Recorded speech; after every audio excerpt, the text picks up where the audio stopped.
വിശേഷങ്ങൾ? എല്ലാവർക്കും സുഖം തന്നെയെന്ന് വിശ്വസിക്കുന്നു. ഞങ്ങളിവിടെ സുഖമായിരിക്കുന്നു. അപ്പോൾ ഞാനിന്ന് വന്നിരിക്കുന്നത് സൂപ്പർ ഈസി ആയിട്ടുള്ളൊരു റെസിപ്പി ആയിട്ടാണ്. ഒരു റെസിപ്പിയല്ല, 2 റെസിപ്പിൻ്റെ ആക്ച്വലി. അതായത് ഒരു ചിക്കൻ റോസ്റ്റും ഒരു റൈസും. അപ്പോൾ വളരെ എളുപ്പത്തിൽ നമുക്ക് തയ്യാറാക്കാൻ പറ്റും. ചിക്കൻ റോസ്റ്റ് എന്ന് പറയുന്നത് കല്യാണ റിസപ്ഷനിലൊക്കെ കിട്ടുന്ന റോസ്റ്റ് ഇല്ലേ, ചിക്കൻ റോസ്റ്റ് ഉണ്ടല്ലോ, അതിൻ്റെ റെസിപ്പിയാണ് കേട്ടോ. അതുപോലെ തന്നെ തേങ്ങാപ്പാൽ വെച്ചിട്ടുള്ള ഒരു റൈസും, അത് കുക്കറിലാണ് ഞാൻ ചെയ്തിരിക്കുന്നത്. അപ്പോൾ എന്തായാലും നിങ്ങൾ തയ്യാറാക്കി നോക്കാൻ മറക്കരുത്, അതിൻ്റെ ഫീഡ്ബാക്കും പറയണം.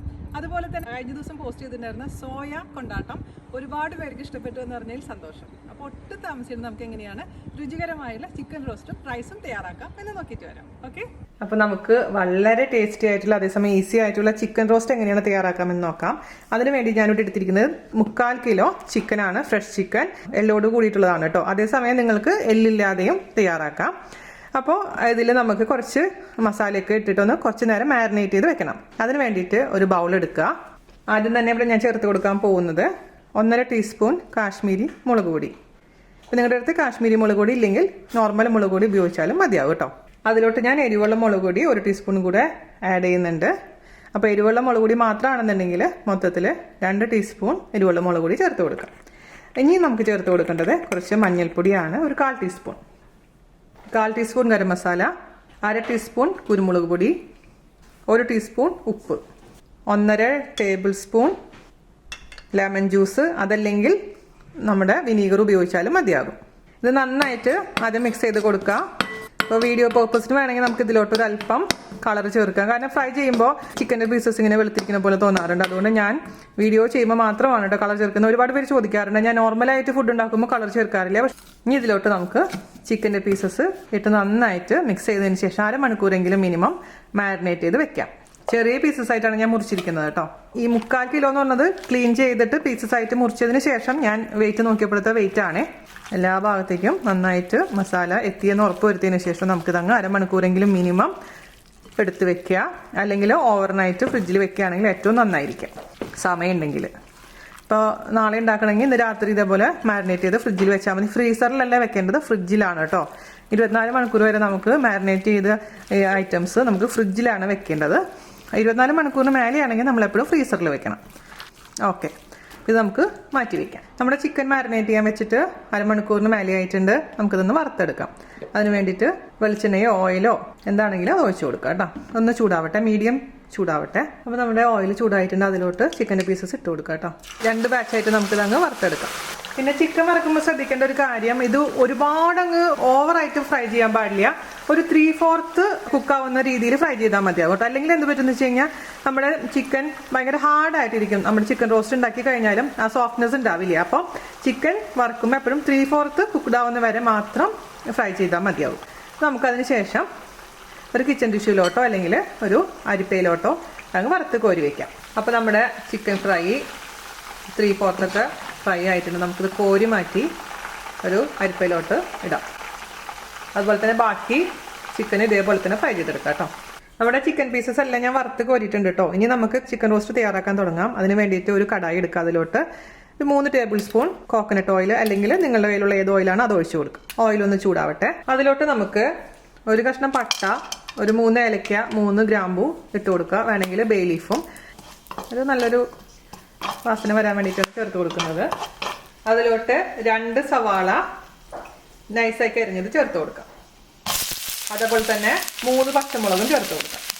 അതിൻ്റെ കൂട്ടത്തിൽ കൂടെ നമുക്ക് ആവശ്യത്തിന് ഉപ്പ് ചേർത്ത് കൊടുക്കാം. ഉപ്പ് പിന്നെ നോക്കിയിട്ട് വേണമെങ്കിൽ എക്സ്ട്രാ ചേർക്കാം. ആദ്യം തന്നെ ഒരുപാട് ഇടണ്ട. ഞാൻ എപ്പോഴും എടുത്തെടുത്ത് പറയുന്നത് ഉപ്പിൻ്റെ അളവ് കൂടാതിരിക്കാൻ വേണ്ടിയിട്ടാണ്, നിങ്ങൾ ഓർമ്മപ്പെടുത്താൻ വേണ്ടിയിട്ടാണ്. ഇനി ഇതിലേക്ക് ഇഞ്ചി വെളുത്തുള്ളി പേസ്റ്റ്, ഇഞ്ചിയും വെളുത്തുള്ളിയും ചതച്ചത് ചേർത്താലും മതിയാകും. അതും അല്ലെങ്കിൽ വളരെ നൈസാക്കി അരിഞ്ഞാലും മതിയാകും. 1 ടേബിൾ സ്പൂൺ ഇഞ്ചി വെളുത്തുള്ളി പേസ്റ്റ് നമുക്ക് ഇതിലേക്ക് ചേർത്ത് കൊടുക്കാം. അല്ലെങ്കിൽ ആദ്യമേ ഇഞ്ചി വെളുത്തുള്ളി പേസ്റ്റ് ഇട്ടതിന് ശേഷം സവാള ചേർത്താലും മതിയാവും. അപ്പോൾ 1 ടേബിൾ സ്പൂൺ ചേർത്ത് കൊടുക്കാം. ഇത് ചെറിയൊരു ബ്രൗൺ കളർ വരുന്ന വരെ വഴറ്റി കൊടുക്കാം. നിങ്ങൾക്ക് കുറച്ചും കൂടെ സ്വാദ് കൂടണമെന്നുണ്ടെങ്കിൽ ചെറിയ ഉള്ളിയും ചേർക്കാം കേട്ടോ. 1 സവാളയും ബാക്കി ചെറിയ ഉള്ളി ചേർത്ത് കൊടുത്താലും നന്നായിരിക്കും. അതിലോട്ട് നമുക്ക് 1 തണ്ട് കറിവേപ്പില ചേർത്ത് കൊടുക്കാം. ഇത് ചെറിയ ഗോൾഡ് കളർ വരുന്ന വരെ നമുക്ക് വഴറ്റിയെടുക്കാം കേട്ടോ. മീഡിയം ഫ്ലെയിമിലാണ് ഞാൻ തീ വെച്ചിരിക്കുന്നത്. അപ്പോൾ നമ്മുടെ സവാളയൊക്കെ നന്നായിട്ട് ഗോൾഡ് കളർ ആയിട്ടുണ്ട്. ഞാൻ 1 ടേബിൾ സ്പൂണും കൂടെ വെളിച്ചെണ്ണ ഒഴിച്ചു കേട്ടോ, ഒന്ന് പെട്ടെന്ന് ആയി കിട്ടാൻ വേണ്ടിയിട്ട്. ലോ ഫ്ലെയിമിലോട്ട് മാറ്റുക. അതിനുശേഷം ഇതിലേക്കുള്ള മസാലപ്പൊടികളെല്ലാം ചേർത്ത് കൊടുക്കണം. ആദ്യം ഞാൻ ചേർത്ത് കൊടുക്കാൻ പോകുന്നത് ഒരു 1/4 ടീസ്പൂൺ മഞ്ഞൾപ്പൊടി, 1 ടീസ്പൂൺ കാശ്മീരി മുളക് പൊടി, 1 ടീസ്പൂൺ നല്ല മുളക് പൊടി, പിന്നെ ഒരല്പം പെരുംജീരകം പൊടിച്ചത് ഇല്ലാന്നുണ്ടെങ്കിൽ പെരുംജീരകം ചതച്ച് ചേർത്താലും മതിയാവും. അങ്ങനെ വെച്ചാൽ ആദ്യമേ തന്നെ ചേർക്കണം കേട്ടോ. ഇതെല്ലാം കൂടിയിട്ട് നമുക്ക് വഴറ്റിയെടുക്കണം. ഇതിന്റെ പച്ചമണം മാറുന്ന വരെ വെയിറ്റ് ചെയ്യുക. ഈ കാശ്മീരി മുളക് പൊടിയുടെ പച്ചമണം മാറിയതിന് ശേഷം മാത്രം നമുക്ക് ഇതിലോട്ട് മല്ലിപ്പൊടിയും ഗരം മസാലയും ചേർത്ത് കൊടുത്താൽ മതിയാവും കേട്ടോ. അപ്പോൾ ഇതിന്റെ പച്ചമണം മാറാൻ വേണ്ടി നമുക്ക് 2-3 മിനിറ്റ് ചെറിയ ഫ്ലെയിമിൽ ഇട്ടതിന് ശേഷം വഴറ്റി കൊടുത്തോണ്ടിരിക്കുക. അപ്പോൾ നമ്മൾ ചേർത്തിരിക്കുന്ന മുളക് പൊടിയുടെ ഒക്കെ പച്ചമണം മാറി കിട്ടിയിട്ടുണ്ട്. ഇതിലോട്ട് നമുക്ക് മല്ലിപ്പൊടി ചേർത്ത് കൊടുക്കാം. മല്ലിപ്പൊടി 2 ടീസ്പൂൺ. അതുപോലെ തന്നെ പെപ്പർ പൗഡർ കുരുമുളക് പൊടി 1/4 ടീസ്പൂൺ. ഇതിന്റെയും കൂടെ പച്ചമണം മാറുന്നവരെ നമ്മൾ വഴറ്റി കൊടുക്കാം. നമ്മുടെ പൊടികളുടെയൊക്കെ പച്ചമണം മാറിയിട്ടുണ്ട്. അതിലോട്ട് ഒരു വലിയ തക്കാളി ഇട്ട് കൊടുക്കാം. നമുക്ക് നന്നായിട്ട് മിക്സ് ചെയ്തതിന് ശേഷം ഒരല്പം വെള്ളം ഒഴിച്ചിട്ട് അടച്ചു വെച്ചിട്ട് നന്നായി ഇതങ്ങ് കുക്ക് ചെയ്തെടുക്കാം. ഇടയ്ക്ക് ഒന്ന് തുറന്ന് ഇളക്കി കൊടുക്കാൻ മറക്കരുത്. അപ്പോൾ നമ്മുടെ തക്കാളി ഒക്കെ നന്നായി കുക്കായിട്ടുണ്ട്. ഇനി ഇതിലോട്ട് ഞാൻ ചേർത്ത് കൊടുക്കാൻ പോകുന്നത് ടൊമാറ്റോ കെച്ചപ്പ്. നമ്മുടെ കല്യാണ വീട്ടിലൊക്കെ കിട്ടുന്ന, കല്യാണ പാർട്ടികൾക്ക് കിട്ടുന്ന ചിക്കൻ റോസ്റ്റിന്റെ റെസിപ്പിയാണ്. അതുകൊണ്ടാണ് ഇതിൽ സോയാ സോസും ടൊമാറ്റോ സോസൊക്കെ വരുന്നത്. അതല്ലെങ്കിൽ ഇപ്പോൾ സാധാരണക്കാർക്ക് നിങ്ങളുടെ അടുത്ത് ഇല്ലാന്നുണ്ടെങ്കിൽ അത് ഒഴിവാക്കും. ഒരു പേരിന് വേണ്ടി മാത്രം ഒഴിച്ചു കൊടുക്കുക കേട്ടോ. 1 ടേബിൾ സ്പൂൺ ഒഴിച്ചിട്ടുള്ളൂ. മിക്സ് ചെയ്യുക. അതേപോലെ തന്നെ 1 teaspoon soya sauce. Tomato ketchup ഇടുമ്പോൾ ഒരു പ്രത്യേക സ്വാദുണ്ട് അതിന്. ഇനി അതിലോട്ട് 1/2 ടീസ്പൂൺ ഗരം മസാല ചേർത്ത് കൊടുക്കാം. ഇനി ഇതിലേക്ക് ഞാൻ ചേർത്ത് കൊടുക്കാൻ പോകുന്നത് കാഷ്നട്ട് പേസ്റ്റ് ആണ്. അതായത് അണ്ടിപ്പരിപ്പ് അരച്ചതാണ്. ഒരു 10 അണ്ടിപ്പരിപ്പ് ചൂടുവെള്ളത്തിലിട്ട് വെക്കുക. അതിനുശേഷം കുറച്ച് വെള്ളം ഒഴിച്ചിട്ട് നന്നായിട്ട് അങ്ങ് അരച്ചെടുക്കുക. അണ്ടിപ്പരിപ്പ് ഇല്ലാന്നുണ്ടെങ്കിൽ അതിൽ കട്ടി തേങ്ങാപ്പാൽ ഒഴിച്ചാലും മതിയാവും. നന്നായിട്ടൊന്ന് കുക്ക് ചെയ്യുക. കാരണം കാഷ്നട്ട് പേസ്റ്റ് ഒന്ന് കുക്കാവണം. അതിനുശേഷം നമുക്കതിലോട്ട് നമ്മുടെ ചിക്കൻ്റെ പീസസ്, ഫ്രൈ ചെയ്ത് വെച്ചിരിക്കുന്ന ചിക്കൻ്റെ പീസസ് ചേർത്ത് കൊടുക്കുക. ആ സമയം കൊണ്ട് നമ്മുടെ ടൊമാറ്റോ സോസ് ഒന്ന് കുക്കായി കിട്ടും. അതിൻ്റെ ആ ഒരു റോ ടേസ്റ്റ് ഒന്ന് മാറി കിട്ടും കേട്ടോ. നന്നായി കുക്കായിട്ടുണ്ട്. ഇനി ഇതിലോട്ട് നമ്മളുടെ ചിക്കൻ്റെ പീസസ് ഇട്ട് കൊടുക്കാം. അത് നന്നായിട്ട് മിക്സ് ചെയ്യുക. ഇരുന്നുള്ളു ഷുഗർ ചേർത്ത് കൊടുക്കാം കേട്ടോ നമുക്ക്. കാരണം ആ ടൊമാറ്റോ കെച്ചപ്പ് ഞാൻ ഇച്ചിരിയല്ലേ ഒഴിച്ചിട്ടുണ്ടായിരുന്നുള്ളൂ. ഇനി ഇതിലോട്ട് നമുക്ക് 1/2 ഗ്ലാസ് ചൂടുവെള്ളം ഒഴിച്ചിട്ട് അടച്ച് വെച്ചിട്ട് നമുക്ക് നന്നായിട്ടത് കുക്ക് ചെയ്തെടുക്കുക. കാരണം മുഴുവനും കുക്കായിട്ടുണ്ടായിരുന്നില്ല. നമ്മൾ 3/4 കുക്ക്ഡായിരിക്കുന്ന ചിക്കനാണിത്. ഫുള്ളി കുക്ക്ഡ് അല്ല. ഫ്രൈ ചെയ്തപ്പോൾ ഞാൻ പറഞ്ഞിട്ടുണ്ടായിരുന്നില്ല. അപ്പോൾ നമുക്കിനി 1/2 ഗ്ലാസ് ചൂടുവെള്ളം ഒഴിച്ചതിന് ശേഷം അടച്ച് വെച്ചിട്ട് നമുക്കൊരു 10 മിനിറ്റ് കുക്ക് ചെയ്യാം. മീഡിയം ഫ്ലെയിമിലിട്ടതിന് ശേഷം. പരണ്ടിരിക്കുന്ന ഒരു ചിക്കൻ റോസ്റ്റാണിത്. അപ്പോൾ നമ്മുടെ ചിക്കൻ റോസ്റ്റ് റെഡി ആയിട്ടുണ്ട്. നന്നായിട്ട് ചിക്കൻ കുക്കായിട്ടുണ്ട് കേട്ടോ. അപ്പോൾ അതൊരു പീസ് നിങ്ങളെടുത്ത് നോക്കാൻ മറക്കരുത്. പിന്നെ രുചിച്ച് നോക്കുക. എന്തെങ്കിലും കുറവുണ്ടെങ്കിൽ ഉപ്പോ എരിവോ ഒക്കെ കുറവുണ്ടെങ്കിൽ ആഡ് ചെയ്യാൻ മറക്കരുത്. ഇതിൻ്റെ ടേസ്റ്റ് എന്ന് പറഞ്ഞാൽ ചെറിയൊരു മധുരവും എരിവും പുളിയും ഉപ്പും ഉള്ള ഒരു സൂപ്പർ ടേസ്റ്റി ആയിട്ടുള്ള റോസ്റ്റ്. അപ്പോൾ നമ്മൾ തയ്യാറാക്കാൻ പോകുന്ന നമ്മുടെ കോക്കനട്ട് മിൽക്ക് റൈസിന്റെ കൂടെ സൂപ്പർ ആയിരിക്കും. അല്ലെങ്കിൽ ഗീ റൈസിന്റെ കൂടെയും ഈവൻ നമ്മുടെ സാധാ ചോറിന്റെ കൂടെയും അപ്പത്തിന്റെ കൂടെ എല്ലാത്തിൻ്റെ കൂടെ പോകുന്നൊരു ചിക്കൻ റോസ്റ്റ് ആണിത്. ഞാൻ ഇതിന്റെ ടേസ്റ്റ് നോക്കട്ടെ. അടിപൊളി, എല്ലാം പെർഫെക്റ്റ് ആണ് കേട്ടോ. സൂപ്പർ ആയിട്ടുണ്ട്. ഇനി ഇതിലോട്ട് ഞാൻ ചേർത്ത് കൊടുക്കാൻ പോകുന്ന ഒരു അല്പം വെളിച്ചെണ്ണ, അതുപോലെ തന്നെ കുറച്ച് കറിവേപ്പില, ഒരു 2-3 പച്ചമുളക് കീറിയതും കൂടി ഇട്ട് കൊടുത്തു കഴിഞ്ഞാൽ നമ്മുടെ സംഭവം റെഡിയാവും. ഓഫ് ചെയ്യാം നമുക്ക്. അല്പം പച്ച വെളിച്ചെണ്ണ, പച്ചമുളക് മിക്സ് ചെയ്ത് കൊടുക്കുക. 2 മിനിറ്റ് ഒന്ന് അടച്ചു വെക്കുക. അപ്പോൾ അതിൻ്റെ ഒരു വാസന നമ്മുടെ ചിക്കനിലോട്ട് ഇങ്ങനെ വ്യാപിച്ചോളും. അതിന് പറ്റുകയാണെങ്കിൽ സെർവ് ചെയ്യുന്നതിനേക്കാൾ മുൻപ് നമ്മൾ ചേർത്തിരിക്കുന്ന പട്ട, ഗ്രാമ്പൂ, ഏലക്കായ, മറ്റേ ഇലയൊക്കെ എടുത്ത് കളയുകയാണെങ്കിൽ നന്നായിരിക്കും. ആദ്യമേ തന്നെ ഉണ്ടാക്കി വെക്കുകയാണെങ്കിൽ സൂപ്പറായിരിക്കും. അപ്പോഴേക്കും നമുക്ക് നമ്മുടെ കോക്കനട്ട് മിൽക്ക് റൈസ് തയ്യാറാക്കാൻ തുടങ്ങാം. ഓക്കെ, അപ്പോൾ നമുക്ക് ഈസി ആയിട്ടുള്ള റൈസ് ഉണ്ടാക്കാം. ഇതിനു മുൻപ് ഞാൻ ബട്ടർ റൈസ് ഉണ്ടാക്കിയിട്ടുണ്ടായിരുന്നത് സൂപ്പർ ഈസിയാണ്.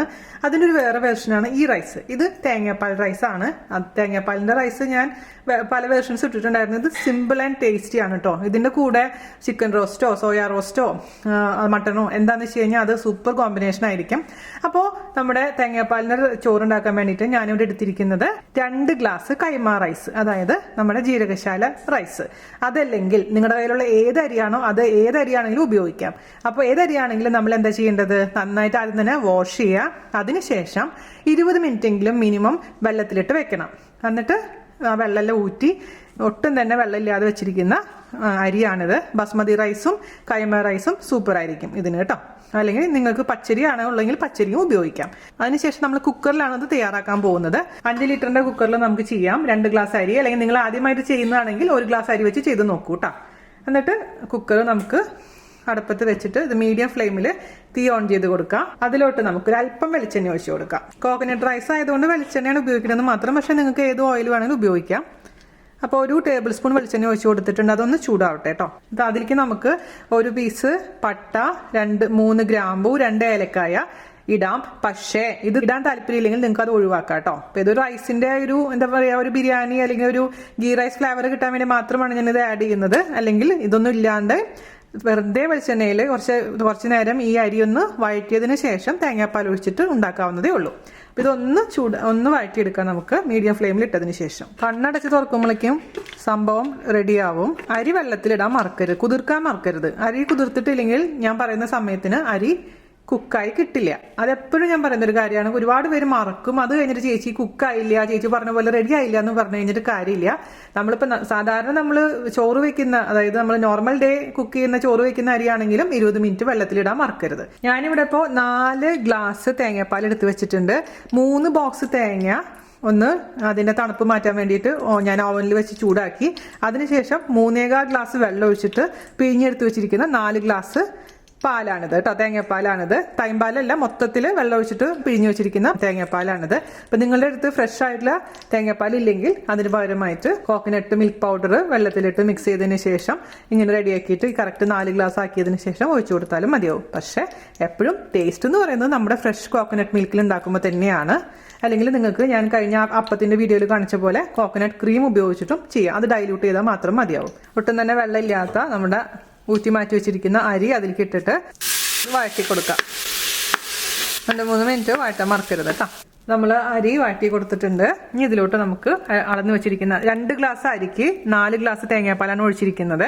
ഇപ്പോൾ ബസ്മതി റൈസ് ആണെങ്കിൽ 4 ഗ്ലാസ് വേണ്ട, 3.25 ഗ്ലാസ് മതിയാവും കേട്ടോ. ഓരോ അരിക്കനുസരിച്ച് തേങ്ങാപ്പാലിന്റെ അളവ് മാറ്റം വരും. അപ്പോൾ ഇത് ഞാൻ ഒഴിച്ചു കൊടുത്തിട്ടുണ്ട്. താഴോട്ട് ഇട്ട് കൊടുക്കുക സൈഡിൽ നിന്നൊക്കെ. ഇനി അതിലോട്ട് ഉപ്പ് ചേർത്ത് കൊടുക്കണം. ഉപ്പിന്റെ അളവ് എപ്പോഴും ഒരല്പം മുന്നോട്ട് നിൽക്കണം. അത് വിചാരിച്ചിട്ട് ഒരുപാട് ഉപ്പിടരുത്. ഞാൻ ചേർക്കുന്ന ഉപ്പിന്റെ അളവ് നിങ്ങൾക്ക് പറയാം. 1 ടീസ്പൂൺ ഇട്ട് കൊടുത്തിട്ടുണ്ട്.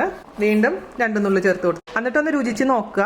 അല്പം മുന്നോട്ട് നിൽക്കുക. നമ്മൾ ബിരിയാണി ചെയ്യുമ്പോൾ തന്നെ ഞാൻ പറയാറില്ല, അതുപോലെ തന്നെ നന്നായിട്ട് ഇളക്കി കൊടുക്കണം കേട്ടോ. താഴെ ഒന്നും അരി പിടിച്ചിട്ടില്ല എന്ന് ഉറപ്പ് വരുത്തണേ. പിന്നെ സ്റ്റീൽ കുക്കർ ഞാൻ റെക്കമെൻഡ് ചെയ്യുന്നില്ല. ഒന്നില്ലെങ്കിൽ അലുമിനിയം കുക്കർ അല്ലെങ്കിൽ നോൺ സ്റ്റിക്ക് കുക്കറാണ് റെക്കമെൻഡ് ചെയ്യുന്നത് എപ്പോഴും. എനിക്ക് എന്നെ എപ്പോഴും സ്റ്റീൽ കുക്കർ ചതിച്ചിട്ടുണ്ട്, അതുകൊണ്ട് പറയുന്നതാണ് കേട്ടോ. കറക്റ്റ് ആയിട്ടുണ്ട്. അതേപോലെ തന്നെ ഒരു അല്പം പഞ്ചസാര, 1/2 ടീസ്പൂണോളം പഞ്ചസാരയും കൂടെ ചേർത്ത് കൊടുക്കാം. അപ്പോഴാണ് ആ തേങ്ങാപ്പാലിൻ്റെ കറക്റ്റ്. അല്ലെങ്കിൽ തേങ്ങാപ്പാൽ നല്ല മധുരമുള്ള തേങ്ങാപ്പാലാണെങ്കിൽ പഞ്ചസാര ചേർക്കേണ്ട ആവശ്യമില്ല. ഞാനിപ്പോൾ ചേർത്ത് കൊടുത്തിട്ടുണ്ട്. ഇനി ഇത് നമുക്ക് നന്നായിട്ട് തിളയ്ക്കാൻ വേണ്ടിയിട്ട് അനുവദിക്കുക. ഹൈ ഫ്ലെയിമിലോട്ട് മാറ്റിയതിന് ശേഷം നന്നായി തിളക്കട്ടെ. നമ്മുടെ തേങ്ങാപ്പാൽ നന്നായി തിളയ്ക്കാൻ തുടങ്ങിയിട്ടുണ്ട് കേട്ടോ. നമുക്ക് കുക്കർ അടയ്ക്കാം. ഹൈ ഫ്ലെയിമിൽ തന്നെ വെക്കുക, വെയിറ്റ് വെക്കണം. എന്നിട്ട് നമുക്ക് 1 വിസിൽ, ഹൈ ഫ്ലെയിമിൽ 1 വിസിൽ വന്നു കഴിഞ്ഞാൽ അപ്പം തന്നെ അടുപ്പ് മാറ്റുക. വേറെ ചൂടില്ലാത്ത തണുത്ത അടുപ്പിലോട്ട് മാറ്റി വെക്കുക. എന്നിട്ട് അതിൻ്റെ കംപ്ലീറ്റ് പ്രഷർ മാറിയതിന് ശേഷം മാത്രം ഓപ്പൺ ചെയ്യാൻ പാടുള്ളൂ. അതുവരെ അവിടെ ഇരുന്നോട്ടെ, എനിക്കേ വേണ്ട കേട്ടോ. അപ്പോൾ നമുക്ക് 1 വിസിലിന് വേണ്ടി വെയിറ്റ് ചെയ്യാം. 1 വിസിൽ വന്നിട്ടുണ്ട്, നമുക്ക് ഓഫ് ചെയ്യാം കേട്ടോ. ഇതിൻ്റെ ചൂടാറിയതിന് ശേഷം ഓപ്പൺ ചെയ്ത് നോക്കാം. ഓക്കെ, ഇതിൻ്റെ കംപ്ലീറ്റ് ആവി പോയിട്ടുണ്ട്. നമുക്ക് തുറക്കാം. ദൈവത്തിനെ വിളിച്ച് തുറന്നോളൂ. ഇങ്ങനെ നോക്കുമ്പോൾ തേങ്ങയുടെ പാലൊക്കെ ഇങ്ങനെ പിരിഞ്ഞ പോലെ മുകളിൽ ഇങ്ങനെ നിൽക്കണം, പാട പോലെ കാണും. പക്ഷെ പേടിക്കണ്ട, അതിങ്ങനെ വെച്ചിട്ടൊന്ന് ഫോർക്ക് വെച്ചിട്ടൊന്ന് മേലേക്ക് ആക്കി കൊടുത്താൽ മതി. എന്നിട്ട് നോക്കുക കുക്കായിട്ടുണ്ടോ നോക്കുക. സൂപ്പറായി കുക്കായിട്ടുണ്ട്. അടിപൊളിയാണ്. വേറിട്ട് കിടക്കണമുണ്ട്. എല്ലാം പെർഫെക്റ്റ് ആയിട്ടുണ്ട്. അപ്പോൾ നമ്മൾ നേരത്തെ റെഡിയാക്കിയിരിക്കുന്ന ചിക്കൻ റോസ്റ്റിൻ്റെ കൂടിയാണ് ഇത് സെർവ് ചെയ്യാൻ പോകുന്നത്. അപ്പോൾ രണ്ടും കൂടെ ഫോട്ടോ എടുത്തതിന് ശേഷം നമുക്ക് കൊണ്ടുവരാം. അപ്പോൾ നമ്മുടെ റൈസും ചിക്കൻ റോസ്റ്റും റെഡി ആയിട്ടുണ്ട്. സൂപ്പർ ടേസ്റ്റി എന്ന് പറഞ്ഞു കഴിഞ്ഞാൽ സൂപ്പർ ടേസ്റ്റിയാണ്, പറയാതിരിക്കാൻ പറ്റില്ല. അപ്പോൾ ഇത്രയും സിമ്പിളായിട്ടുള്ള റൈസും അതേപോലെ തന്നെ സിമ്പിളായിട്ടുള്ള ടേസ്റ്റി ആയിട്ടുള്ള ചിക്കൻ റോസ്റ്റും. അപ്പോൾ എല്ലാവരും തയ്യാറാക്കി നോക്കുക ഈ കോമ്പിനേഷൻ. അല്ലെങ്കിൽ നിങ്ങൾക്ക് ഇഷ്ടമുള്ള കോമ്പിനേഷൻസ് ട്രൈ ചെയ്യാം കേട്ടോ. അതായത് ഗീ റൈസോ ബട്ടർ റൈസോ നമ്മുടെ മാഞ്ഞാലി ബിരിയാണിയുടെ റൈസോ അതിൻ്റെ കൂടെ ഈ ചിക്കൻ ചെയ്തിട്ടും കഴിക്കാം. അപ്പോൾ എന്തായാലും ഞാൻ ടേസ്റ്റ് ചെയ്ത് നോക്കട്ടെ. അടിപൊളിയാണ്, അടിപൊളിയാണ് കേട്ടോ, പറയാതിരിക്കാൻ പറ്റില്ല. അപ്പോൾ എന്തായാലും ട്രൈ ചെയ്തിട്ട് നിങ്ങളുടെ ഫീഡ്ബാക്ക് പറയാൻ മറക്കരുത്. കഴിഞ്ഞ ദിവസം ഞാൻ തയ്യാറാക്കിയിട്ടുണ്ടായിരുന്ന സോയ കൊണ്ടാട്ടം ഒരുപാട് പേർക്ക് ഇഷ്ടപ്പെട്ടു എന്ന് അറിഞ്ഞതിൽ സന്തോഷം. അപ്പോൾ അടുത്ത അടിപൊളിയായിട്ട് റെസിപ്പി ആയിട്ട് വരുന്നവരെ നന്ദി, നമസ്കാരം. Thank you. ഹായ്, നമസ്കാരം. ഹായ്, നമസ്കാരം. എന്തൊക്കെയുണ്ട് വിശേഷങ്ങൾ? എല്ലാവർക്കും സുഖം തന്നെയെന്ന് വിശ്വസിക്കുന്നു. ഞങ്ങളിവിടെ സുഖമായിരിക്കുന്നു. എന്നെ എന്താ പറയുക, സൂര്യൻ്റെ കണ്ണു നോക്കാൻ പറ്റുള്ളൂ, എനിക്ക് അത്രയും വെയിലാണ്.